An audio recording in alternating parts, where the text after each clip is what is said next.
FPI mendatangi teologi, FPI menutup gereja, ini tidak benar. Tidak ada satu gereja pun yang ditutup oleh FPI sepanjang kelahiran FPI. Saya sendiri SMP-nya pernah di SMP Kristen. Masa? SD negeri, SMP Kristen, kemudian SMA di SMA Islam. Tapi tetap tidak mengganggu daripada saya punya akidah sebagai seorang muslim.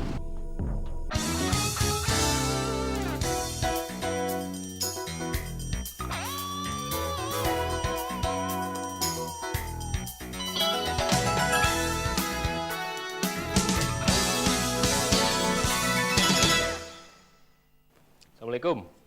Waalaikumsalam warahmatullahi wabarakatuh. Apa kabar, Bib? Ahlan wa sahlan. Ya marhaba. Barakallahu fiik. Saya mengganggu? Lah, silakan. Fadhal. Ya ahlan wa sahlan. Bagaimana kabar? Ini kegiatan sehari-hari. Alhamdulillah. Ya sehari-hari kita ya beginilah, kita punya majelis, ada pengajian rutin, ada pelajaran, ada kursus-kursus. Ini kan markas besar FPI ya, kalau bisa dikatakan begitu. Pusat aktivitas dan kegiatan. Begitu kan, Bib? Markas FPI di depan. Di depan. Kalau di sini ini markas syariah center. Saya nggak ngelihat ada orang laskar di depan gitu. Di sini juga saya nggak ngelihat laskar. Saya pikir tadinya setiap hari ada laskar yang siap sedia semacam kayak emergency center lah di sini. Nah. Begitu, nggak seperti itu. Enggak. Di sini tidak ada penjagaan khusus, kecuali di sini ada satu santri yang melayani perpustakaan. Kalau ada masyarakat yang mau baca, karena perpustakaan ini 24 jam. Siapa aja mau baca kita perkenankan. Udah lama nggak kelihatan Habib. Kemana aja? Alhamdulillah ada. Kita sibuk dengan kegiatan sehari-hari dakwah kita. Nggak selama waktu beberapa tahun yang lalu kita kan selalu ngelihat tuh Habib banyak kegiatan lah dengan FPI-nya, apalagi bulan Ramadan gitu. Yeah. Apa kelihatannya Habib menghindar dari sorotan media barangkali? Jadi begini, saya melihat bahwa di dalam keorganisasian FPI ini makin kemari makin banyak kegiatan, karena cabang-cabang FPI makin banyak dari Sabang sampai Merauke, sehingga saya tidak ada pilihan kecuali harus melakukan konsolidasi dari daerah ke daerah. Nah itu yang membuat saya jarang ada di Jakarta. Kadang-kadang kita ada di Sumatera seminggu, di Kalimantan 1 minggu, di Sulawesi, di berbagai daerah untuk melakukan sosialisasi, konsolidasi, sekaligus juga diklat-diklat. Nah itu yang membuat kita jarang berada di Jakarta, kecuali pada hari-hari rutin kita ngajar. Seperti hari ini, di sini ada kursus ilmu faraid, ilmu falak. Nah itu saya upayakan ada di tempat. Oke. Kalau ke daerah itu hanya ngajar, diklat dan ngaji apa segala macam. Artinya di daerah itu kita bagi ada dua ya. Ada bagian di mana kita melakukan konsolidasi organisasi yang hanya terkait FPI. Tapi ada juga safari dakwah untuk umum, untuk umat. Nah, jadi kita mesti pisahkan kan yang Bib, kita lakukan. ini sudah ada 29 kepengurusan daerah ya, tingkat satu provinsi. Di satu sisi ini kayaknya serius nih, konsolidasi organisasi, membangun organisasi terus. Di sisi lain banyak sekali suara sekarang yang menghendaki agar FPI dibubarkan.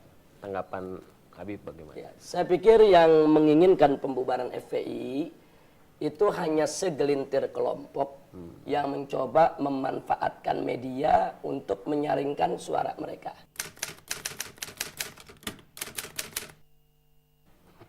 Sebab dari masa ke masa yang saya lihat yang menginginkan FPI bubar dia juga.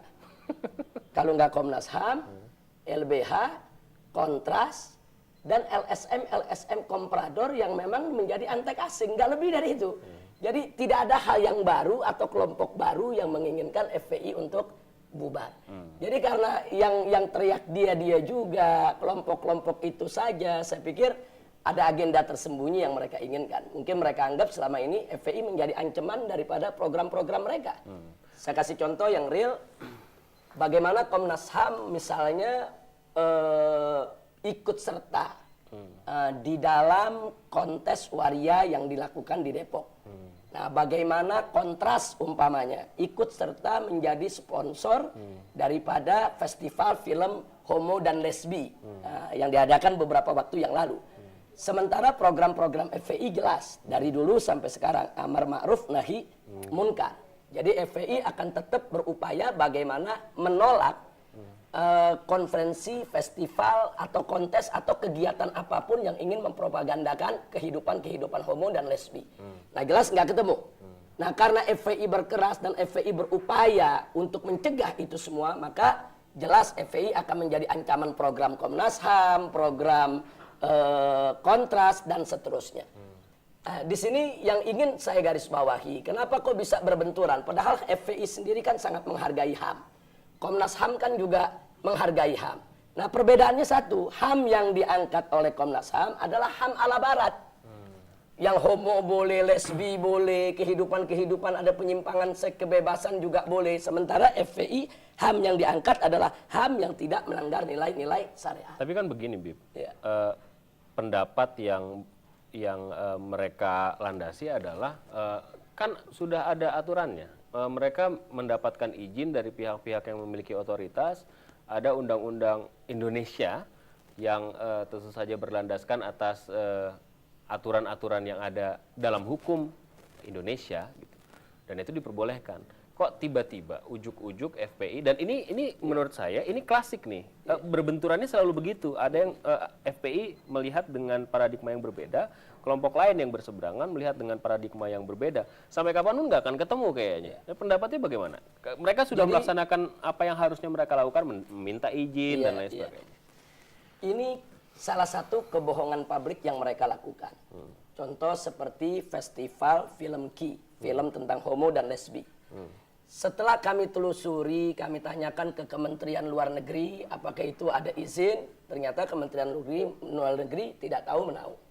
Padahal di sana melibatkan beberapa kedutaan besar asing.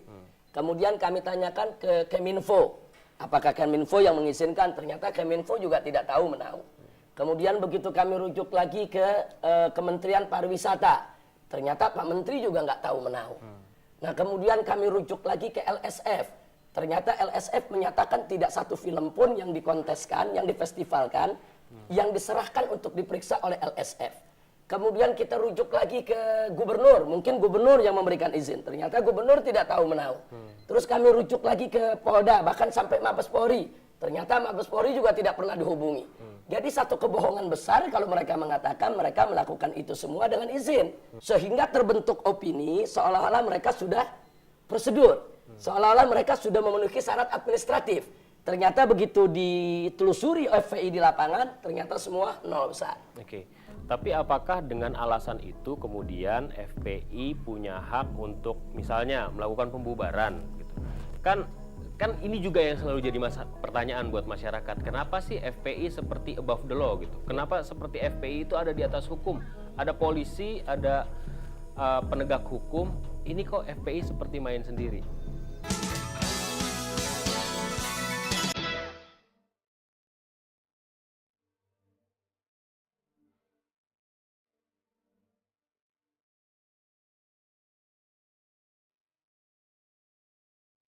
Gimana, Bib?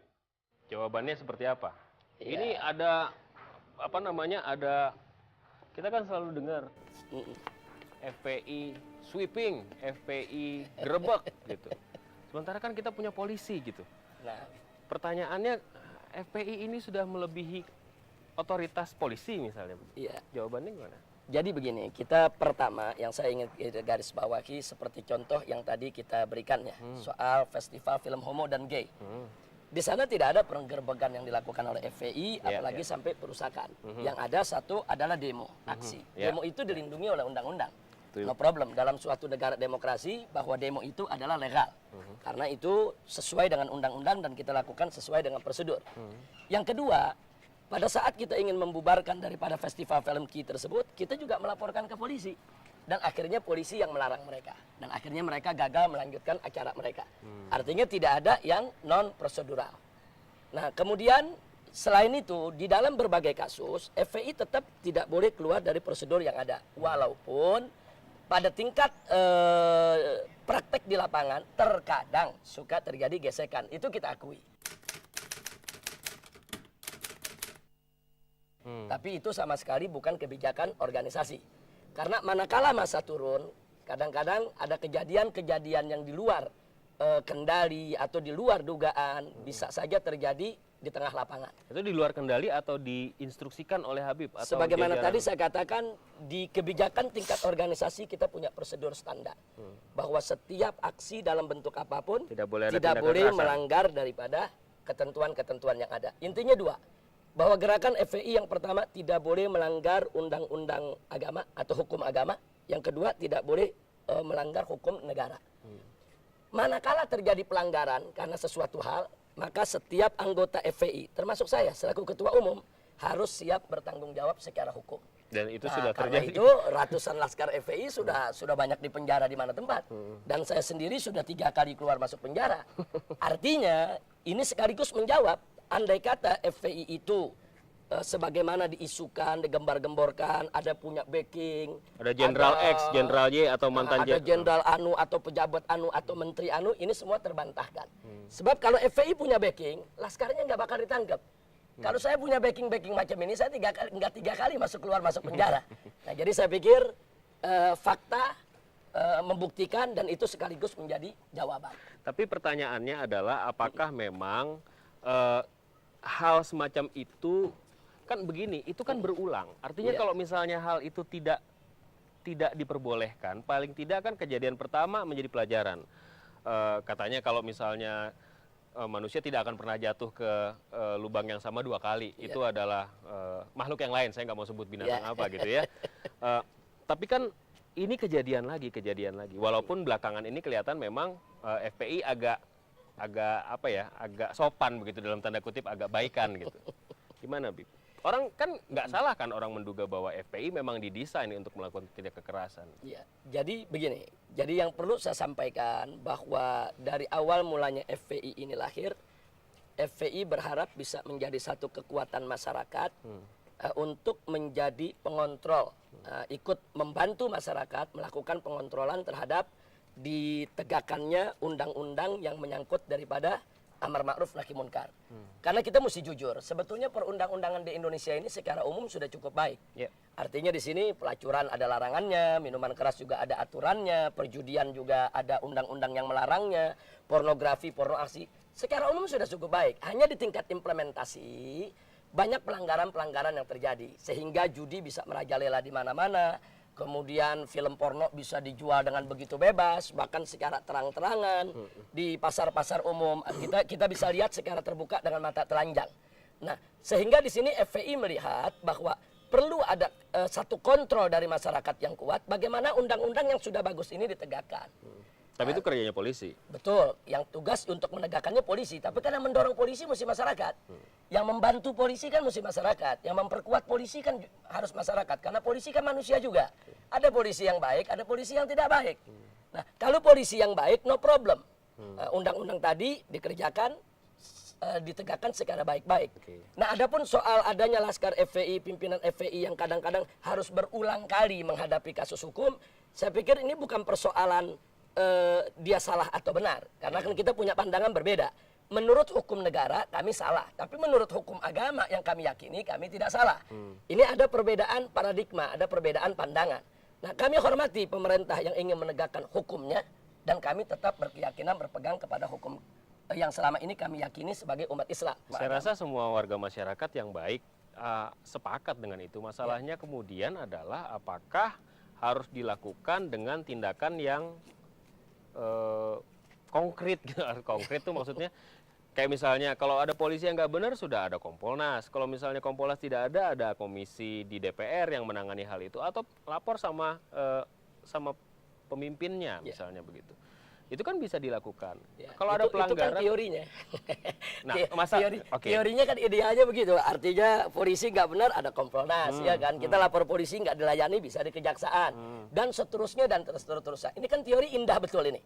Tapi kita lihat praktek di lapangan tidak seperti itu. Nah, muncul pertanyaan sekarang. Bagaimana kalau penjahat dengan pejabat berkolusi? atau berkolaborasi. Apa yang harus dilakukan oleh masyarakat? Nah, itu juga jadi pertanyaan masyarakat. Nah, ini jadi fakta. Sebab kalau pejabat sudah berkolaborasi dengan penjahat, maka kejahatan si penjahat pada saat kita laporkan ke penegak hukum pejabat, nggak ada artinya. Karena kejahatan mereka itu dilindungi. Nah, ini yang kita mau pecahkan. Nah, jadi ini satu problem besar. Manakala pejabat dan penjahat tidak berkolaborasi, kita tidak punya problem. Artinya pejabat akan berpihak kepada rakyat untuk melawan kejahatan.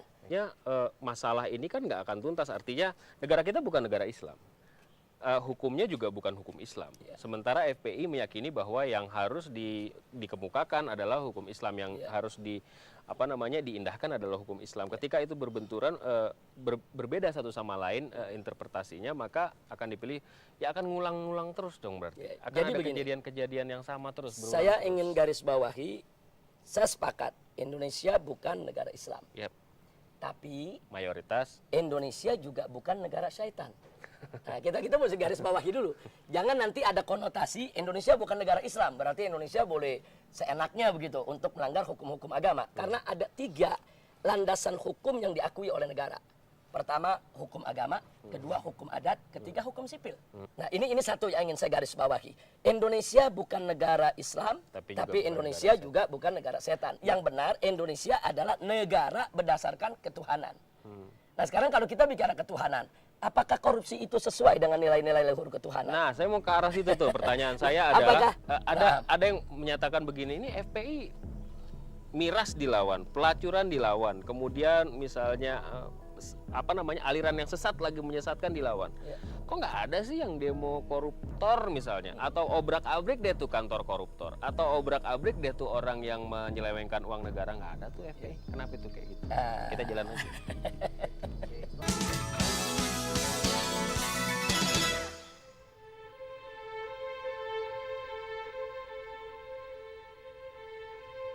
Mana Bib? Ini saya mengutip lagi nih, ada pertanyaan. Ini FPI urusannya hanya sama aliran, sama syahwat, sama mabuk-mabukan, habis itu selesai. Padahal kita punya masalah yang namanya korupsi yang luar biasa. Kenapa FPI nggak memberdayakan? Saya rasa kalau misalnya Laskar FPI mengobrak-abrik kantor koruptor, nggak ada yang, ya walaupun saya nggak menyarankan itu, saya tidak menyarankan itu gitu. Istilahnya ini bercandaannya aja, nggak ada yang komplain juga barangkali. Jadi sebetulnya kalau FPI tidak punya perhatian ke masalah korupsi itu tidak benar. Mungkin bisa menjadi catatan bahwa bagaimana KPK itu akhirnya menangkap Aulia Pohan selaku daripada besan Bapak Presiden, itu juga tidak lepas dari tekanan yang dilakukan oleh FPI. Jadi beberapa kita datangi KPK, kemudian kita berikan pressure, kita demo. Dan di situ juga kita pertanyakan kenapa KPK sudah 3 kali memanggil Aulia Pohan ketika itu, tapi masih belum berani untuk menahannya. Nah, akhirnya setelah di demo, di pressure saat itu, mereka tidak punya pilihan kecuali untuk menahan Aulia Pohan. Dan itu pun kita suarakan di berbagai macam media. Artinya tidak benar kalau FPI tidak peduli. Yang pada akhirnya Aulia Pohan walaupun besan presiden, ditahan juga. Tapi kan Aulia cuma 1 orang. Sementara ini kan sebagai contoh. Nah, ini kita sebagai contoh. Artinya saya menyebut satu bukan sebagai pembatasan, tapi sebagai contoh. Nah, ada peristiwa-peristiwa daripada korupsi yang lain, kita tetap konsen. Baik yang di pusat maupun di berbagai daerah.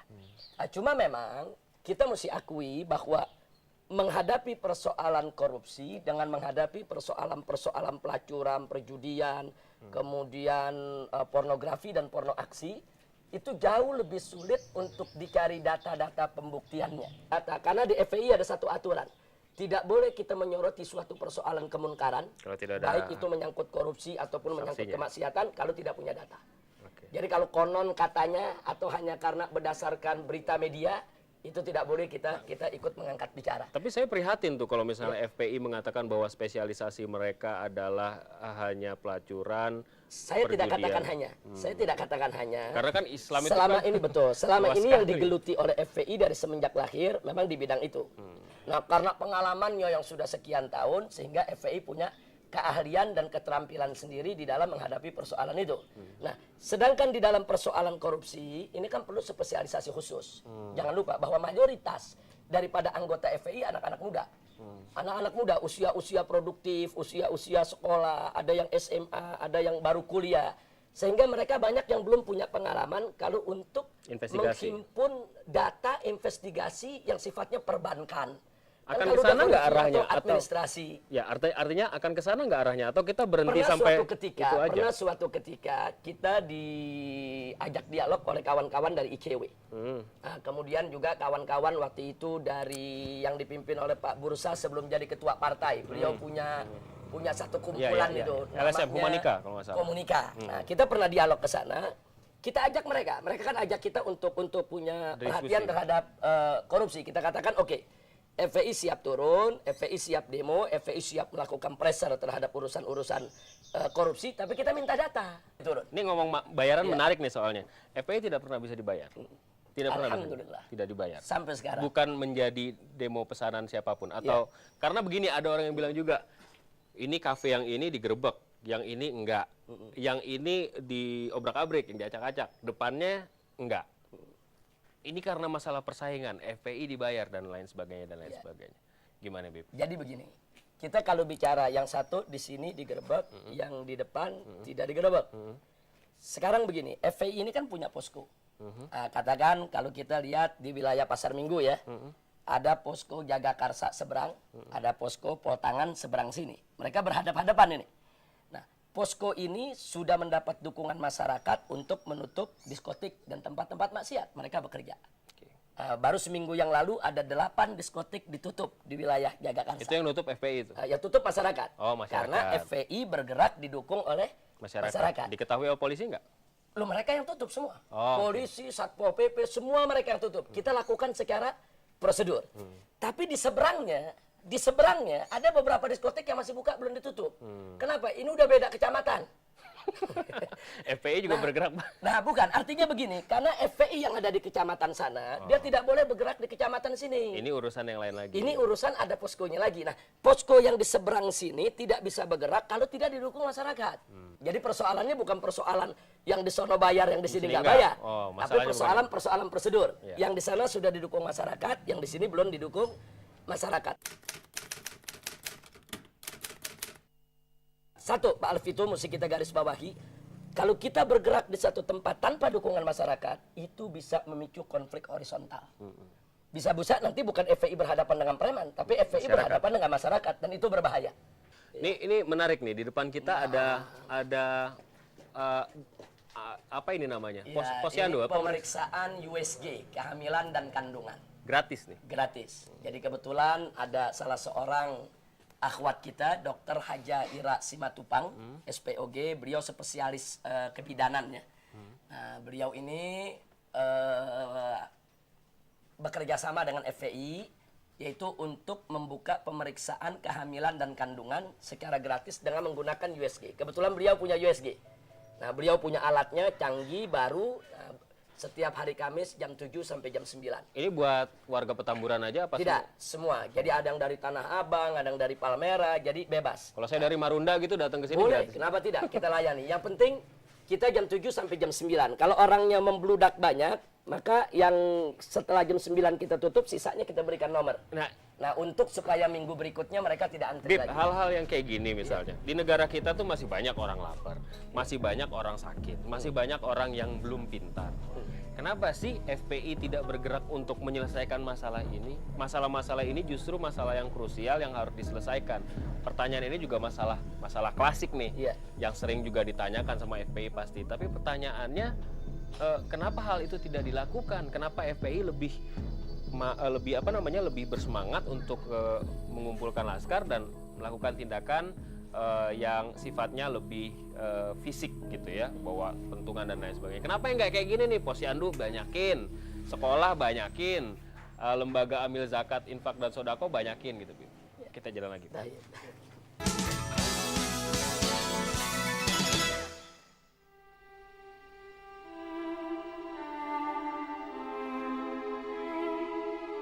Ya, walaupun sekarang sudah tidak jarang kita dengar ya, beberapa kali yang dituduh ternyata nggak ada FPI di situ, bahkan ada konfirmasi dari polisi itu nggak ada FPI di situ, baik di Banyuwangi maupun di Ciketing dan di beberapa tempat lainnya.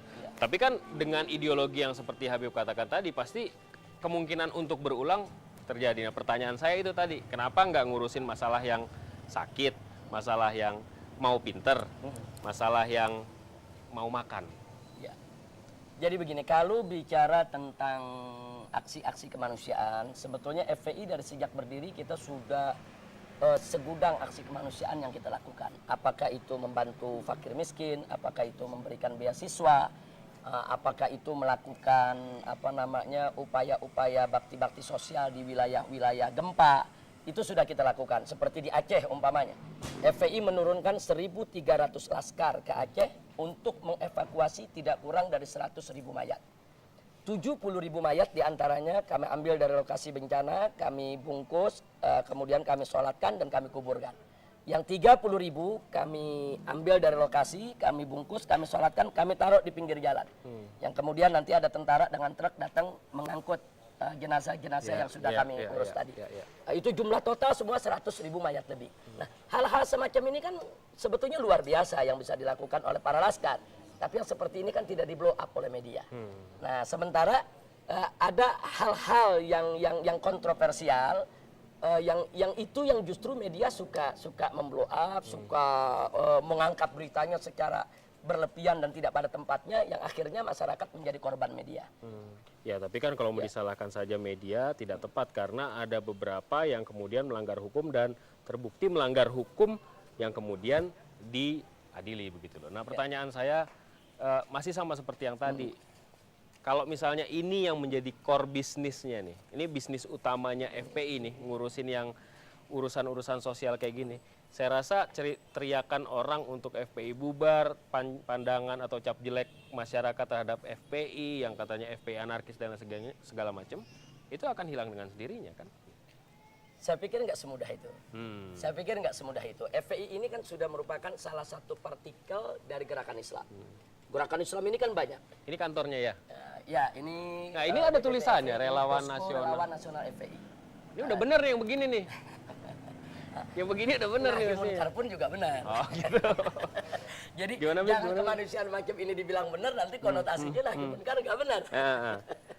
Jadi yang ingin saya garis bawahi di sini, kalau kita bicara seperti apa yang disampaikan tadi, bahwa mereka-mereka yang menuntut pembubaran FPI dengan mengangkat masalah-masalah keanarkisan yang dilakukan oleh oknum-oknum FPI di berbagai daerah, saya pikir di sini kelompoknya itu-itu aja. Bahkan tadi disebutkan bahwa kenapa kok di Banyuwangi FPI nggak terlibat tapi dilibat-libatkan. Kemudian di Cikiting FPI tidak terlibat tapi dilibat-libatkan. Berarti kan ada agenda terselubung. Walaupun FPI sudah melakukan hal-hal yang lembut, yang santun, sebaik apapun. Saya kasih contoh, saya punya bukti. Saya kasih contoh, kita punya kawan. Ustadz Abdullah Gimnastiar, AA Gim. Beliau lembut, santun, baik, tidak pernah nyindir orang, tidak pernah nyinggung orang. Saya pikir udah luar biasa. Tapi begitu AA Gim melakukan poligami kan dalam syariat Islam no problem. Ada dalilnya, syar'i. Tapi poligami yang dilakukan AA Gim ini bertentangan dengan program yang sedang dipropagandakan pihak lain. Ada pihak lain yang sudah mengeluarkan energi, sudah mengeluarkan uang jutaan dolar, sudah mempengaruhi berbagai negara untuk melarang poligami. Dengan AA Gim ini berpoligami, ini menjadi bom yang meledak menghancurkan program mereka. Habib Rizik itu kan adalah rohnya FPI. Rohnya FPI. Waktu pendirian memang punya gambaran bahwa FPI akan seperti ini. Dicap anarkis, dicap suka berantem, dicap tidak pluralis, dicap. Rencananya seperti itu apa enggak sih? Jadi sebetulnya FPI ini, saya tidak sepakat kalau dikatakan saya ruhnya FPI, tapi FPI ini merupakan organisasi hasil kerjasama berbagai kalangan, baik dari habaib maupun dari kiainya. Sebab tanpa keberadaan mereka, FPI tidak akan sebesar saat ini. Nah, kebetulan memang saya salah satu di antara mereka yang dipercayakan, diamanatkan untuk memegang jabatan sebagai ketua umum. Tapi peran mereka tidak bisa kita abaikan dan kita kucilkan. Nah, pada awal pendirian, jangankan seperti yang kita lihat FPI saat ini, mungkin saat itu kawan-kawan termasuk saya sendiri tidak pernah bermimpi kalau FPI ada di 29 provinsi. Nah, adapun kelompok-kelompok yang anti FPI, saya pikir wajar, pro dan kontra itu wajar dalam kehidupan. Yang penting bahwa FPI daripada semenjak didirikannya adalah punya prinsip, yaitu visi dan misi untuk menegakkan amar ma'ruf nahi munkar. Dari kecil kemudian menjadi besar. Kemudian ada 29 ada 29 dewan perwakilan ya atau dewan pengurus daerah provinsi. Sering masuk TV, jadi perbincangan orang. Ini FPI menjadi fenomena gitu. Fenomenanya kebanyakan dicap sebagai negatif. Ada orang yang mengatakan juga FPI berhasil untuk mendidik semangat radikalisme di Indonesia sampai akhirnya berkembang biak dan meluas gitu. Nah, Habib ini sebenarnya Pancasilais nggak sih? Gitu. Kan Habib kan tinggal di Indonesia, anak Petamburan gitu. Sebenarnya menghargai nggak sih perbedaan dan keragaman atau semua harus Islam? Semua orang harus Islam dan semua orang harus kayak Habib, semua orang jadi laskar gitu. Kita sambil jalan.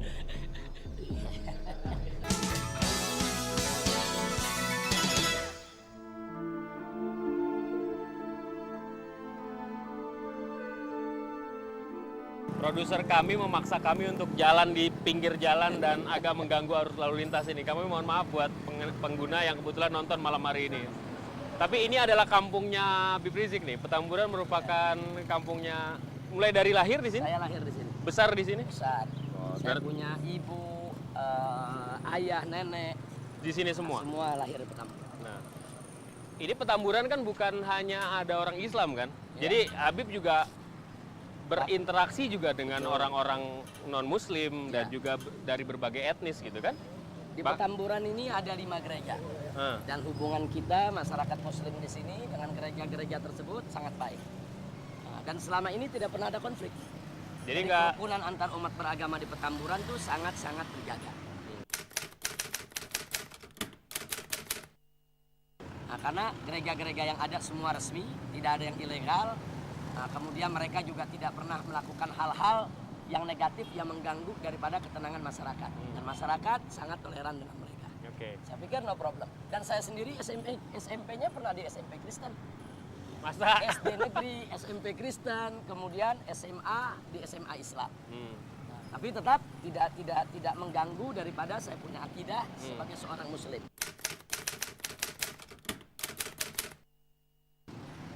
Sebenarnya kan dengan berinteraksi dengan masyarakat yang berasal dari golongan berbeda, agama berbeda, etnis yang berbeda, seharusnya kan bisa menumbuhkan kesadaran kebersamaan, Bib. Ya. Yang kelihatan sekarang FPI sangat-sangat eksklusif. Ngebelain Islam, sekolah teologi dibubarin, bukan dibubarin, didatengin lah, dan lain sebagainya. Terus orang berpikir nih, semua orang harus jadi Islam nih di mata Habib Rizik. Kalau suatu ketika Habib Rizik jadi presiden misalnya, misalkan ini, saya nggak tahu beliau akan punya rencana atau enggak, nanti kita tanyain aja. Ya. Kalau seandainya Habib Rizik yang jadi calon pemimpin, bisa bahaya orang-orang yang bukan Islam. Gimana, Bib? Jadi begini, saya dan kawan-kawan di Front Pembela Islam, kita sangat menghargai pluralitas. Kita sangat menghargai kemajemukan, keragaman, dan kita selalu ingin membangun kebersamaan. Tapi FPI menolak pluralisme. Jadi FPI menerima pluralitas, tapi FPI menolak pluralisme. Dalam pandangan FPI ada perbedaan yang mendasar. Oke, perbedaannya? Kalau pluralisme itu adalah satu isme yang meyakini semua agama sama. Semua agama pasti masuk surga. Sehingga seorang muslim yang meyakini kebenaran Islam dipaksa oleh pluralisme untuk mengakui kebenaran di luar Islam. Begitu juga sebaliknya. Seorang Nasrani, Kristen yang meyakini kebenaran ajaran Kristen kemudian dipaksa oleh pluralisme untuk mengakui kebenaran Islam. Ini bagi FPI tidak fair karena pemaksaan tidak boleh ada. Nah, karena itu FPI menolak pluralisme karena pluralisme bagi FPI pencampur adukan akidah. Yang boleh hanya keberagaman. Nah, adapun pluralitas itu adalah keragaman. Artinya begini, kita dengan umat beragama apapun harus saling menghormati, harus saling menghargai, harus saling bekerja sama untuk menciptakan ketenangan dan keamanan. Biarkan si muslim meyakini bahwa agama Islam yang paling benar. Selain Islam tidak benar. Dan biarkan si Kristen meyakini agama Kristen yang paling benar. Selain Kristen tidak benar. Itu hak keyakinan dia. Itu hak akidah dia. Tapi dia tidak punya hak untuk menghina agama lain. Jadi umat Islam sepanjang dia yakin agama Islam yang benar, selain Islam tidak benar, sepanjang dia tidak menghina agama lain, tidak ada masalah. Begitu juga Kristen. Silakan para pendeta untuk berteriak di gereja mereka agama Kristen yang benar, selain Kristen tidak benar. Itu hak mereka untuk berakidah, untuk beragama. Ini lebih fair. Jadi kita menjamin kebebasan seseorang untuk meyakini agamanya benar dan untuk tidak menerima agama lain. Ini pluralitas. Tapi bagaimana dengan kemajemukan macam ini merupakan satu keniscayaan, harus kita terima dan wajib kita terima. Nah, adapun isu-isu yang mengatakan FPI mendatangi teologi, FPI menutup gereja, ini tidak benar. Tidak ada satu gereja pun yang ditutup oleh FPI sepanjang kelahiran FPI. Adapun peristiwa-peristiwa yang terjadi, ada beberapa catatan, itu bukan gereja. Itu kalau dalam istilah FPI gereja liar. Rumah yang dipakai untuk ibadah ilegal. Jadi sebetulnya bukan persoalan agamanya, persoalan hukumnya. Kita jalan. Dari luar tadi ini kita masuk ke dalam, ini kompleks. Ini kompleks battle. Di kampungnya FPI ini ada kompleks gereja, ada sekolah penginjil, teologi dari SD sampai SMK. Laskar pernah datang nggak sini? Kenapa? Pernah datang ke Laskar? Kita datang kemari damai-damai aja. Silaturahmi. Dan konon kabarnya kebetulan pimpinan gereja di sini kawan sekolah saya, Pendeta Kiki. Teman sekolah SMP yang di sekolah SMP. Sekolah Betel dulu itu ya. Betul. Nah, nggak pernah ada, atau begini mungkin, nggak pernah didatengin karena kampungnya sendiri kali, nggak enak ribut di kampung sendiri. Yang jadi persoalan selama ini lingkungan Betel ini dengan semua perangkat sekolah yang dimilikinya, mereka tidak pernah bikin masalah dengan masyarakat. Bikin masalah tuh apa sih itunya? Ya, artinya mereka di sini sopan, baik, santun, bergaul. Tidak eksklusif. Nah, kemudian ditambah lagi memang tempat ini semua legal. Artinya mereka ada perizinannya, lengkap, terbuka, dan juga ada pelayanan masyarakatnya yang dilakukan juga secara terbuka, sehingga tidak menimbulkan keresahan di masyarakat. Nah, adapun di beberapa daerah saya lihat kenapa menimbulkan kerenggangan antara beberapa gereja atau sekolah-sekolah teologi dengan masyarakat. Pertama, ada yang bermasalah perizinannya. Kedua, ada yang bermasalah dengan perilakunya. Nah, ini kan juga problem ya. Bib, kalau urusan perilaku juga yang ngurusin FPI repot banget nanti bukan. FPI kerja. Saya nggak katakan FPI, tapi saya hanya katakan di sini bahwa perilaku seseorang di suatu wilayah itu menentukan apakah masyarakat bisa menerima atau tidak terima. Ini bukan menyangkut FPI saja. Oke. Jadi kalau kita datang dari mana begitu ya, kemudian tinggal di daerah seseorang, kemudian kita tidak bisa menyesuaikan diri dengan kesantunan, keramahan, etika, norma-norma, itu kan akan menimbulkan problem. Dan ini nggak melihat agama mereka. Balik lagi nih pertanyaannya, Bib. Iya. Kalau misalnya itu menimbulkan keresahan secara sosial, yang ngurusin udah ada bukan? Polisi yang ngurusin misalnya, atau ada saluran-saluran melalui camat lah, melalui lurah lah gitu. Kenapa FPI ini gini nih, orang menangkap FPI itu kok gemesan gitu loh, dikit-dikit maju, dikit-dikit terlibat gitu. Ya, jadi begini, saya pikir ada satu hal yang perlu diluruskan, bahwa setiap aksi yang dilakukan FPI dalam persoalan apa saja itu ada prosedur. Nah, di antara prosedurnya adalah bagaimana kita mendorong pemerintah setempat, bagaimana mendorong keamanan setempat, bagaimana kita mendorong instansi-instansi yang terkait. Ini dilakukan oleh FPI bisa berbulan-bulan, bahkan ada yang bertahun-tahun. Jadi setiap persoalan harus kita ikuti prosedur terlebih dahulu. Tapi kemudian yang gini, media menangkap potret ketika huru-hara terjadi. Iya. Artinya kan itu kan juga ada perannya FPI di dalamnya gitu. Media kan bukan media yang sekarang begini, kalau kita bicara media, pada saat FPI menjalankan prosedur, media kan kita undang. Oke. Pada saat kita berikan surat itu kan kita bikin tembusannya. Pada saat kita melakukan satu perbuatan kan kita buat konferensi pers. Artinya media sebetulnya sudah tahu itu. Kita kalau masyarakat memang kan tergantung bagaimana media mempublikasikannya. Nah, banyak media, kita tidak bicara semua media ya, banyak media entah apa pertimbangannya ini tidak dipublikasikan. Sehingga begitu terjadi anti klimaksnya, katakan terjadi benturan atau terjadi sesuatu yang punya nilai berita, baru media beritakan. Bagi media sebetulnya mereka sudah tahu prosedur ini, tapi bagi masyarakat mereka kan tidak tahu prosedur. Akhirnya masyarakat menilai FPI ujuk-ujuk merusak. Ini kan nggak punya cita-cita masuk penjara lagi kan, Bib? Atau laskarnya masuk penjara lagi kan? Aneh nggak tahu nanti waktu masuk penjara kemarin sempat nonton tenis apa enggak. Tapi ya setahu saya masuk penjara nggak enak gitu. Nah, ke depan ini, ke depan visi seorang Habib Rizik terhadap FPI itu apa? Ya. Apakah mau ya begini-begini aja terus gitu? Atau melakukan sesuatu yang lebih besar yang maslahatnya dirasakan orang walaupun ada stigma, ada desain untuk rusak FPI dan lain sebagainya. Visi Anda ke depan seperti apa? Jadi begini, pertama saya mau garis bawahi seorang dai, aktivis dakwah tidak boleh bercita-cita untuk dipenjara. Penjara nggak boleh jadi cita-cita. Penjara itu adalah resiko perjuangan.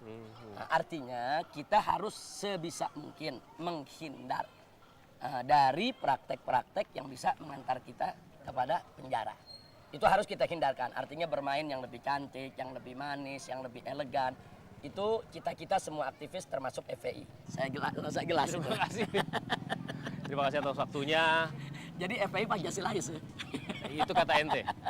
Saya cuman apa namanya nganterin ente ketemu sama masyarakat yang ada di rumah. Jadi artinya Pancasila jangan disalah tafsirkan lah. Pancasila jangan dijadikan alat politik dengan penafsiran yang menyimpang. Nah, mudah-mudahan Indonesia ke depan jadi baldah thayyibah. Amin. Dan mudah-mudahan insya Allah kita semua bisa mendapat barakah dari Allah. Amin. Terima kasih. Baik, jazakumullahu khairan. Sampai ketemu lagi. Sampai di sini kita ketemu minggu depan dengan tokoh yang lainnya.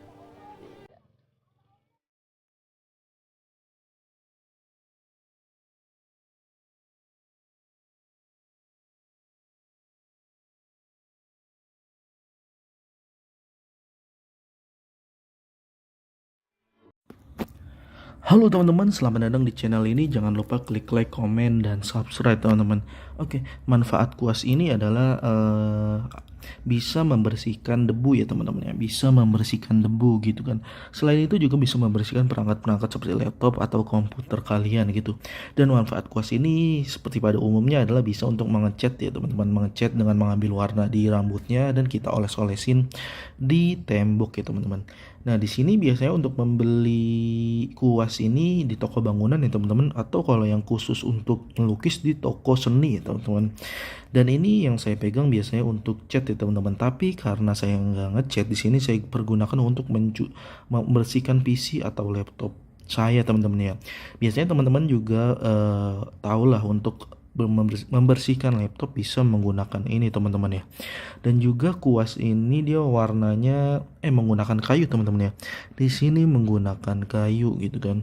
Dan di sini ada warna merah dan warna gold. Dia dicatnya seperti ini. Di sini di tengah-tengah fungsinya untuk digantung ya teman-teman. Fungsinya untuk digantung gitu. Dan juga di sini rambutnya dia menggunakan apa ya teman-teman? Ada yang tahu nggak untuk rambut ini menggunakan apa biasanya teman-teman ya? Menggunakan apa biasanya, yang tahu komen teman-teman, karena ini sangat bermanfaat banget untuk membersihkan ya teman-teman, membersihkan debu-debu yang menyempil gitu. Oke, jangan lupa klik like, komen, dan subscribe.